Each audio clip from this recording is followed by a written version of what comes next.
Yes, guys, I'm sorry. Welcome back to Cardiff City World, the home of a real Bluebirds analysis, fan opinion, and no nonsense. In this video, we are breaking down 5 things we learned from Cardiff City's 3-0 victory over Southend United. Another good run out, another clean sheet, well, a clean sheet, and more importantly, more signs that Barry Murphy's tactical hopes and dreams are beginning to take shape. A tactical press that looks real good, star man stepping up again, leadership emerging, and a few concerns as well. So let's not waste time. Here are 5 things that we learned from Cardiff City 3, Southend United 0.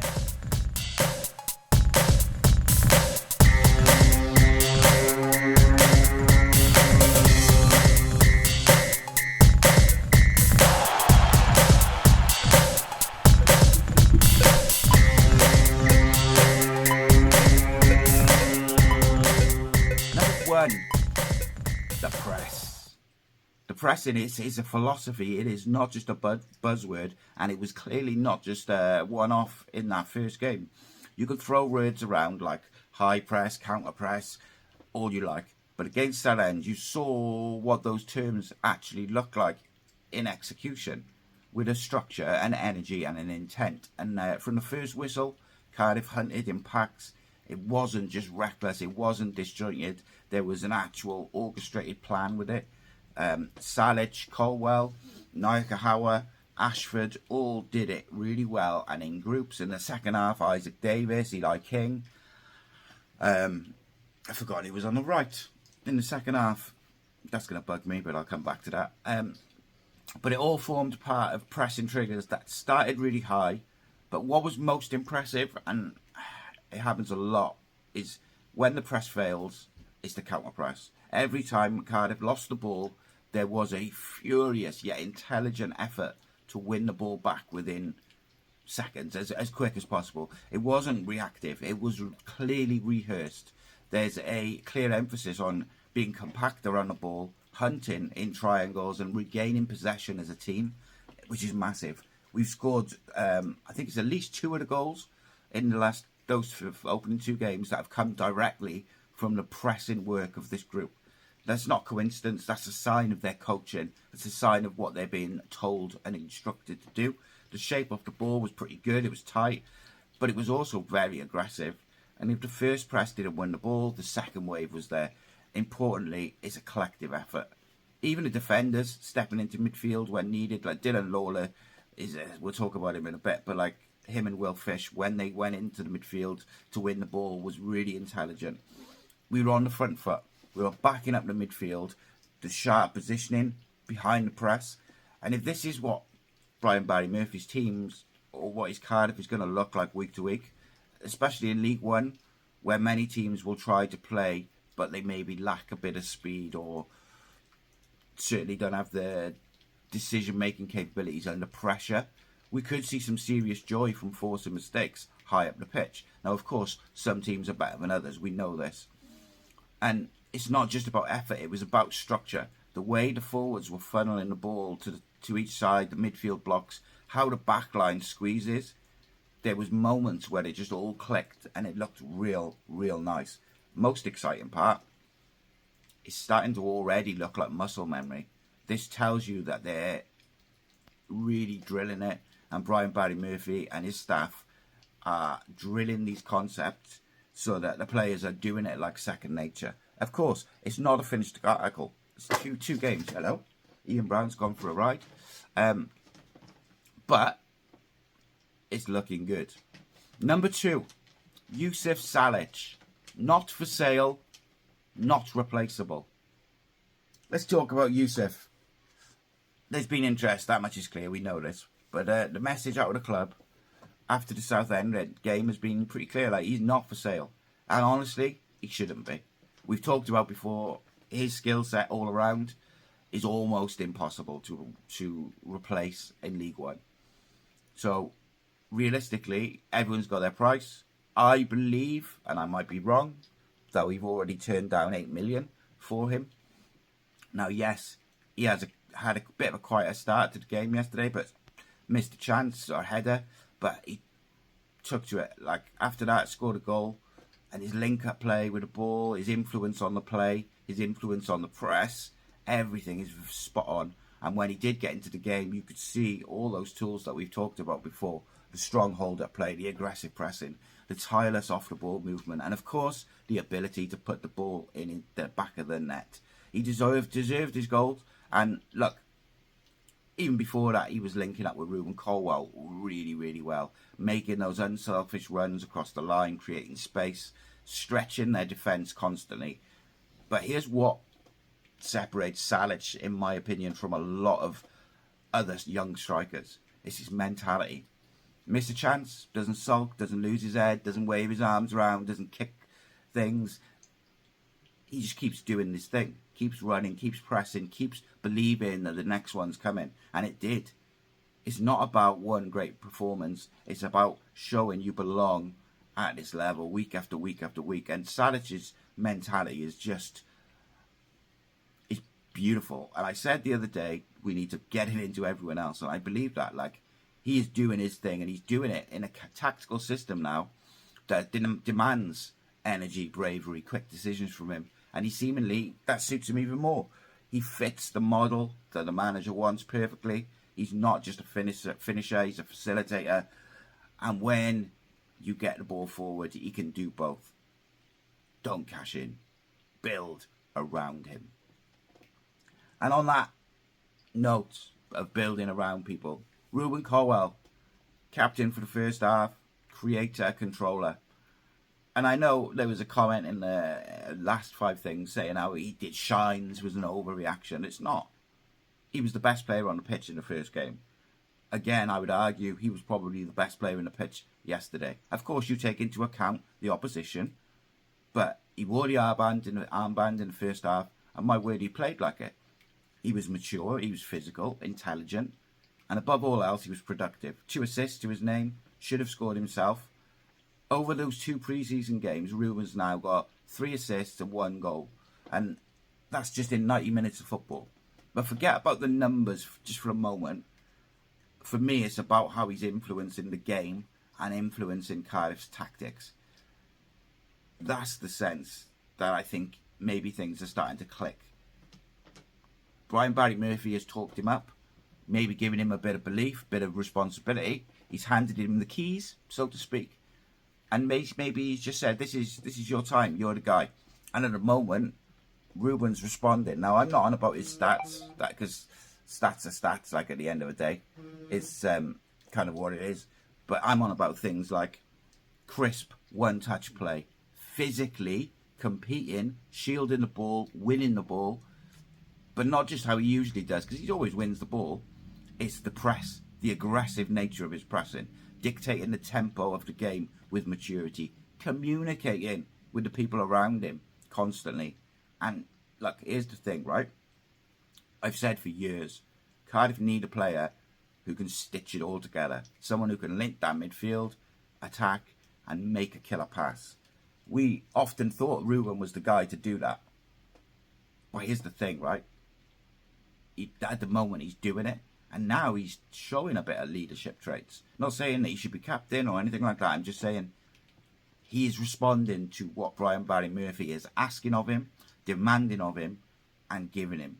If he keeps this up, not only will he end up being undroppable, but he will also end up being a genuine captain candidate. Number 4, Alex Robertson. Is it time to worry? And it doesn't give me any joy to say this, because Alex Robertson, he's one of my favourite players. I've really got a lot of time for Alex. I think he's a tremendous technical footballer. At the moment, to me, he looks like someone who doesn't want to be there. But you always want to give players the benefit of the doubt in pre-season. They're working on fitness, their rhythm, the sharpness. It just feels like something's off. Against Southend and against Joe Hart earlier in the week, he looked like a passenger at times. He just didn't look sharp. Pressing was a bit off. Possession, he was okay, but he just wasn't doing what I would expect from him normally. He's quite aggressive and he presses high and aggressive and he's good on the ball. Just, it's a worry. And now you hope it's a case of just he's rusty. But when you combine the drop-off in output, the body language, the whispers and rumours of a bid that we received last week, you start to wonder, is his head elsewhere? I hope not. He's not influencing games. He's not playing with the urgency that some of the other midfielders are. When you've got someone like Ruben, who's excelling, Eli King doing very, very well, Ryan Wintle doing better than I would have expected. Even Turnbull, good at some things, not so good at others. But they all look like they're switched on. Joel Colwell as well. They all look like they are bursting with the energy and intent. So there's a contrast there, which is clear, and that's a worry. Don't get me wrong, right? On his day, Alex Robertson's quality, he's easily a championship player, if not higher. But he has to buy into this project at Cardiff under Brian Barry Murphy. No player is bigger than the club, and no player is bigger than the manager. And I say this about absolutely everybody in the squad. If you're not on board, then it's time to go. Is it time to have an honest conversation with the player? I don't know. We all want the players to be all in. Right now, just judging off a very small sample size, it's a worry. Number 5, Dylan Lawlor. Ice in his veins.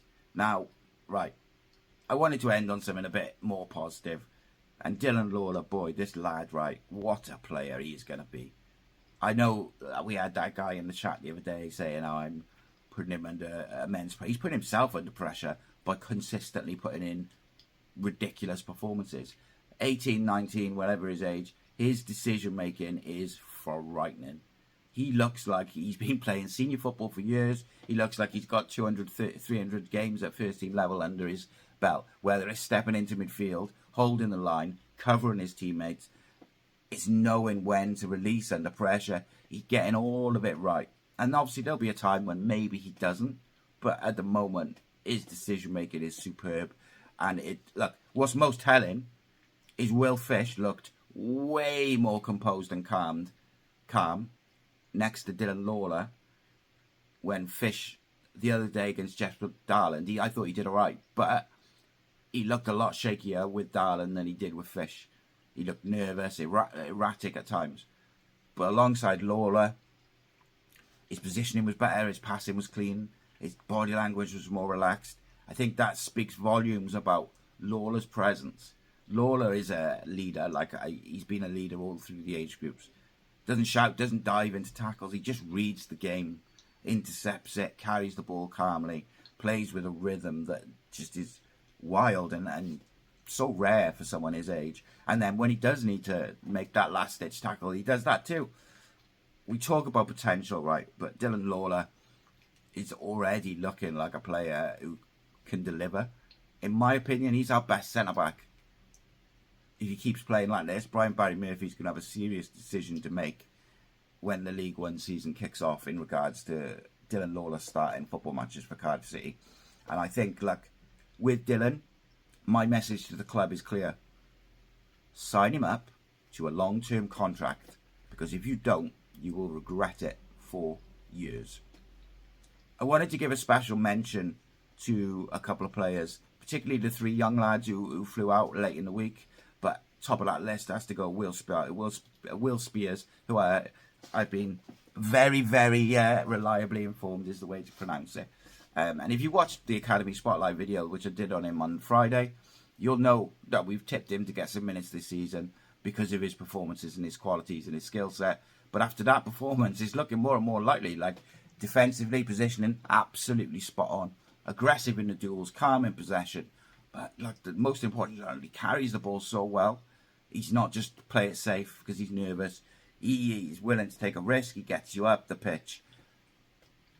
Tremendous performance by Will Spears. I thought it was a real eye-catching display. And with Perry Ng out, no better time to do it. Elsewhere, I thought Isaac Davis looked razor sharp through the middle.